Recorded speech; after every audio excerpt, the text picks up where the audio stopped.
Story of Mark. We walk in the gym. It was like a hardcore gym, you know, like you've seen them where it's like dirty and dusty and there's the big jacked up guys in the corner just going at it, you know. And so you walk in and there's these 4 guys squatting. They've got 3 plates on. So it's 315, they're squatting. Mark goes, I've never done that before. And I'm thinking, you never squatted 315 before? He goes, yeah.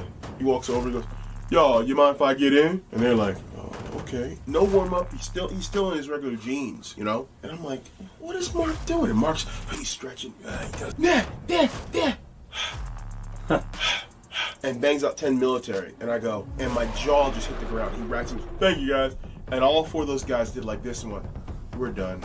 And left. Like I said, he's not a man, he's a creature. Part ape, part alien. I mean, I've never seen anybody that strong in my life. Fueled by the memory of his mother and a point to prove, Mark Henry showed the world why he's the Michael Jordan of lifting. I'm in a time of mourning, and I got the current strongman talking about why is he calling himself the world's strongest man. Them bastards knew that I was the Michael Jordan of lifting. I called Vince, like, listen, I'm a little bit pissed. And he said, Mark, you don't have to prove nothing. And I'm like, I'm not happy with that. And Vince said, well, I'll let you do it. But I just want to let you know that there's no place for the second strongest man. And I was like, really? That was the beginning of the end for everybody that was in strongman. I would assume you'd have to train somewhat for it, but apparently you don't have to if you're Mark Henry. 3 times! Mark Henry with the Apollo wheels. You can't tell Mark he's not something or he can't do something. My mother passed away 6 months ago, and on my wrist I wear my mom. Mark was saying, Mom, I'm gonna show you. The strongest man! Me winning and becoming the world's strongest man again gave me new life. When the Iron Sheik tried to test him with his legendary Persian clubs, Mark Henry didn't just lift them, he showed he already knew the game. I walked in and the Iron Sheik saw me. And everybody had told the Sheik, the strongest man in the world is coming. Sheik was very proud of his clubs. Persian clubs is not just that they're heavy, it's they're awkward. I had trained with clubs before because my coach is a historian. So as soon as a Sheik handed me the clubs, I put them on the ground and I kicked it up with my knee to my shoulder. And he was like, oh, you know the clubs. The Sheik said that his clubs was 130. They were really 90 pounds. But imagine being so strong that you make a 7-foot giant feel completely insignificant just by using your fingertips. I came in the locker room one time and Mark was hunched over like this and he's pouring sweat and he just had this real concentrated look on his face. I'm like, oh, something happened. So I set my bags down. I sat next to him. I put my arm around him. I said, are you all right, man? Is everything cool? And he goes, yeah. I'm trying to tear a quarter and all I can do is bend it. And he had bent a freaking quarter with his fingers. So I just took my arm off of him, patted him on the shoulder and said, okay, just checking on you. Went over in the corner and felt completely insignificant as a man because there's no way in hell I could ever bend a quarter. I don't think I can do it with pliers. We were in a locker one time and I think it was Arn Anderson had locked some stuff into a locker by mistake. And they had been trying to use crowbars to get Arn's stuff out. And barehanded, he ripped that locker off its hinges.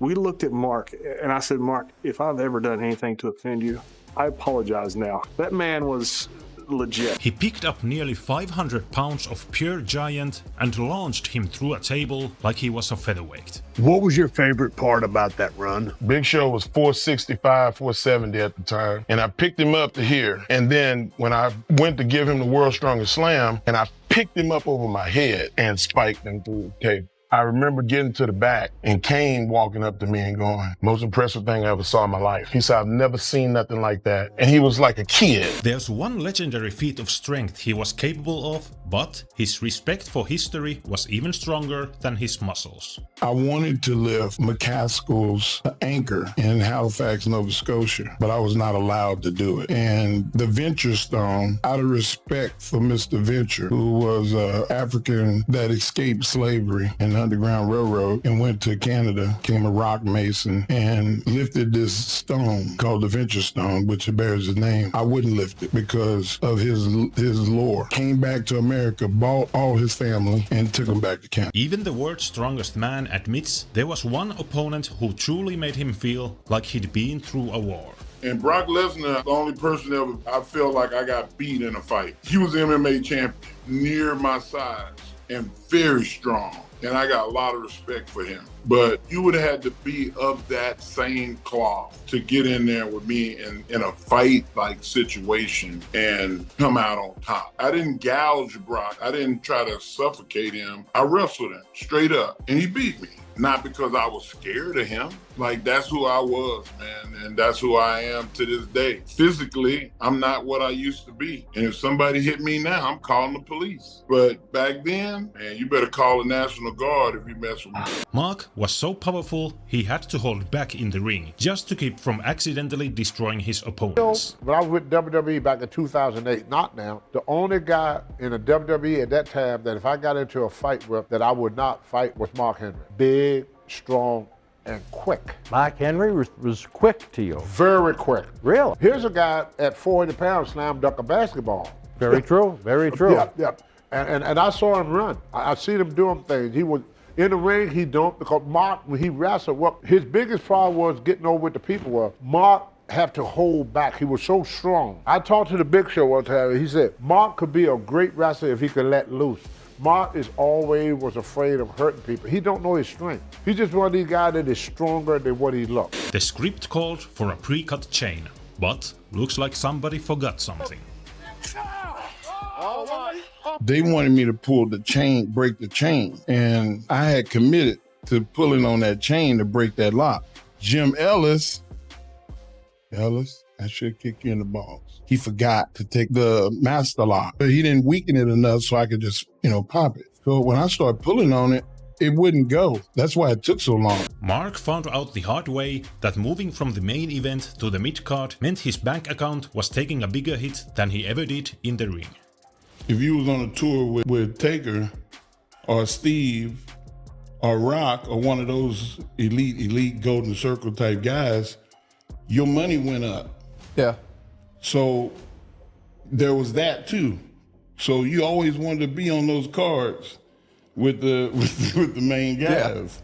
Yeah. And I was on some cards with Batista and Randy when they was starting. And man, when they switched me to Smackdown, I was on that card. I was like, what the hell happened to my check? Put me back on the other side. This is bullshit. He was so dedicated to the game that even a notorious prankster like Santino Marella was terrified to cross him once he flipped the switch.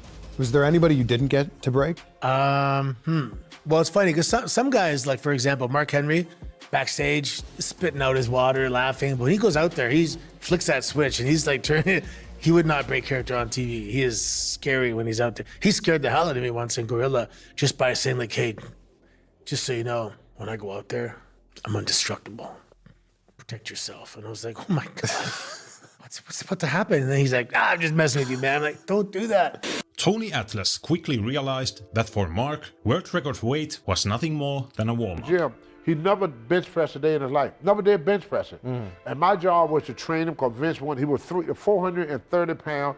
Vince wanted to get down to about 350. So they brought me in, and me and him were supposed to travel together. We were supposed to work out together. So I got him up every morning. And I said, Mark, he was an Olympic lifter. Olympic lifter, he put weights over your head. A power lifting is bench pressing and bodybuilding. Mark didn't do that. He was an Olympic lifter. So I said, Mark, we're going to do some bench pressing. He said, okay. I put 135 on. I said, just follow me, Mark. So we go to 135. Mark Henry sitting there playing on his phone. I said, you want to warm up, Mark? Tony, stop messing with me. Put some weight on that. Go to 225. Mark Henry go. I go to 315. Mark, Tony, I'm leaving if you don't put some weight on that. I put 405 pounds on that. Mark said, well, that's good to start with. Can you imagine? It's a strong man. That's the power he got. And John Laurinaitis told me that's what they wanted him to do. But it's not in him. To get one of the world's most gifted technicians through the door, Mark Henry had to stretch the truth almost as much as he stretches his opponents. Bryan Danielson, his talent was undeniable. And the WWE wanted big people. And I was like, listen, I saw a guy wrestle last night that was good. I don't give a shit what his size is. He's one of the most entertaining guys I watch. I worked with Steve Austin, and I said, this dude is like really good. And then I lied and said, yeah, he's 6'1", about 200 pounds. But I got him in the door. When a parked car stood between the roster and their hotel, Mark Henry didn't wait for a tow truck. agents were running off of the bus into the hotel lobby, trying to figure out whose car this belongs to. Pretty sure that was in the UK. Good guys on one bus, bad guys on the other bus. We can't get out. He's like, well, damn. Not like a Ron Simmons damn. We had a towel. We always had a towel with him. Gets off of the bus, goes and looks at this car, and then he backs up to the back fender well of the car, gets the towel, puts the towel in his hands. He grabs the back of the car. He does like a shrug, like a deadlift. He lifts it up. He takes a couple little steps and moves the car. Puts the car back down, readjusts the towel, boom, picks it up again, takes a couple of more steps, puts the car down. The bus driver is knocking on the window, gives him the thumbs up. Even the toughest guys in the locker room couldn't resist pushing his buttons. When you mad, bro, it's like the best thing in the world. And he taught me how to deal with that. Yeah. He was like, you don't do it in the locker room. He said, because it's never gonna get resolved. He's like, you gotta find people when they all by themselves and nobody else is around. And you walk up and you go, hey, I don't like what's going on. And if you do it again, I'm gonna find you like I did today. And ain't gonna be nobody here to break us up. And I'm gonna hurt you. A la John Bradfield, Layfield. They was on my ass. I caught him under the bleachers. And I said, John, the day is the last day. If I catch you like this again, they gonna have to bury you. And he's like, what the f wrong with you? And I said, I'm done with the jokes. Like, don't mess with me no more, because I'm gonna find you. And I'm gonna have my way with you. And he was like, you know Ron is the one that put me up to this shit. Everybody like you. They just like to see you mad. And I thought about what Owen said, and I was like, damn, they do like to see me mad. And then I went to Ron, and I said, John, Ron, why would you do that? And he's like, Mark, even you gotta admit, it's funny as hell when you get mad. You can't even put a sentence together. Mark Henry admits there's one former rival he wouldn't spare a single drop of sympathy for. Mark, do you have any good Ahmed Johnson stories? I don't have any good Ahmed stories. They're all bad. I sat across from him at a signing in Philly, and like 3 people went to his line. I was about to say, I felt sorry for him because nobody went and seen him. I didn't. He was a horrible human. He put out some bullshit lie about he got mad because I brought him a hooker that he didn't want or something. And I'm like, what?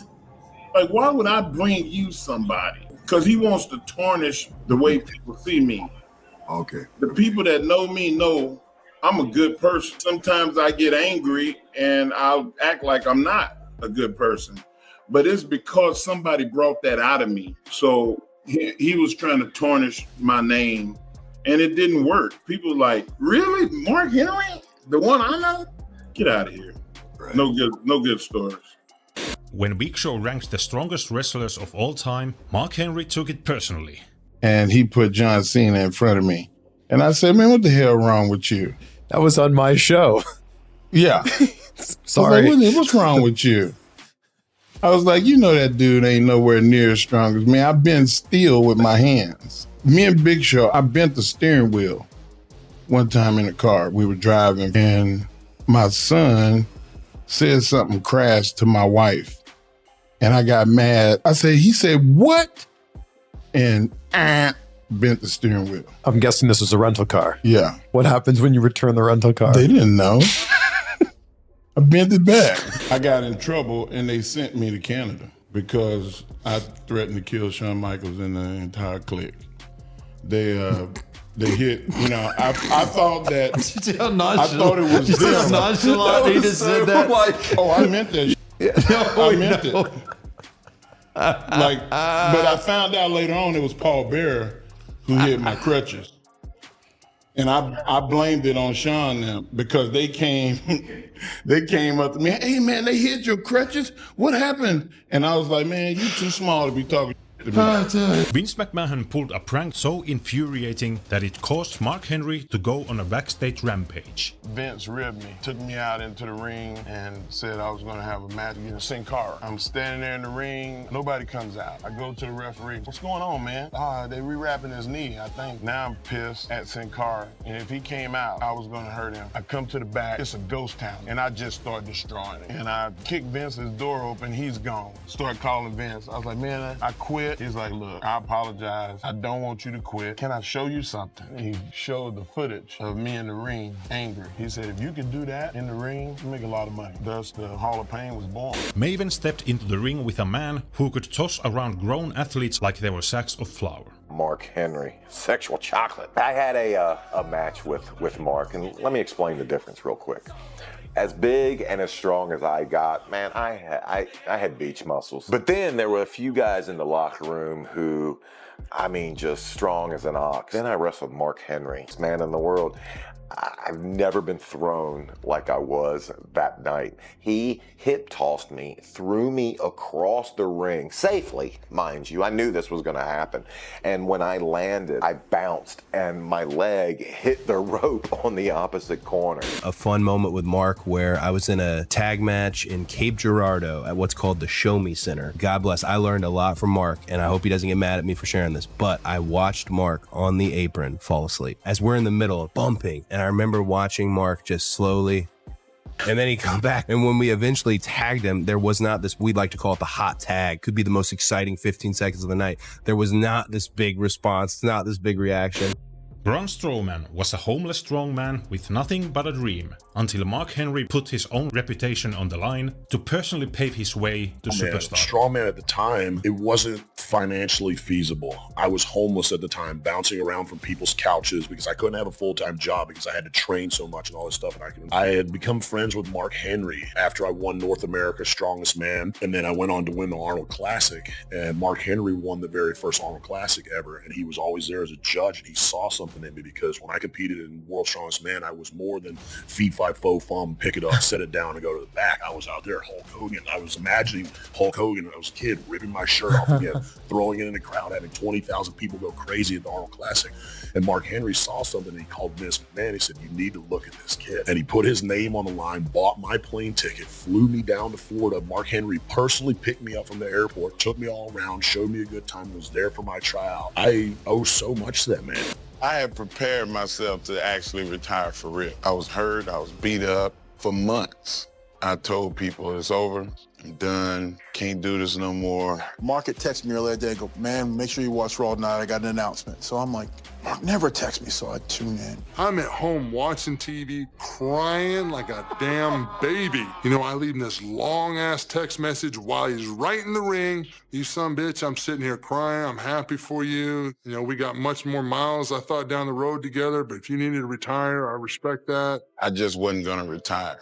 Oh my God! I got a lot left in the tank! He got me. Then the next text was a big capital F-U, so, because he got me. I reacted just like everybody else. You son of a bitch! If you ever meet Vince, more than 5 minutes, he gonna get you to do whatever he wants you to do. It's ridiculous. I left his office with a 5-year deal. I'm a wrestler, I'm a die in the Mark ring. Henry made sure Michael Jordan knew exactly who he was talking to. That would have been interesting. A Mark Henry, Michael Jordan fist fight. It wouldn't have been interesting. That would not have been interesting. I guess at the 96 Olympics, you ran into Michael Jordan. Yep. Got to meet the great Michael Jordan. Right. Didn't go too well, though. Not at first. And the story, the way the story goes is Michael asked, who are you? Because I didn't fit in. You know, I was in an environment where it was all basketball players. And he was like, who is this big guy? And I understand that. But my mother used to say, be careful what you say, but even be more careful of how you say it. And the way that he said it to me was very disrespectful, I thought. And I checked him about it, and he apologized. Hell, he invited me to his birthday party at the All-Star game. And I went to his birthday party and, you know, said happy birthday and had a good time and took my ass home. Mark Henry reveals the moment his father's tough love forged his iron will. In those formative years, did you start running with the wrong crowd? Did you start at Steve, I was the wrong crowd. It was like, you don't have your kids over there around them Henrys. Once I realized I was stronger than everybody and I didn't mind getting hit, I became so overly aggressive that there was a lot of people that didn't want their kids around me. My dad, he punched me. I appreciate the tough love now, but as a little kid, you don't know. You just think that's the way everybody is. My strength is an extension of how I see the world. I wanted to win. I wanted to be somebody.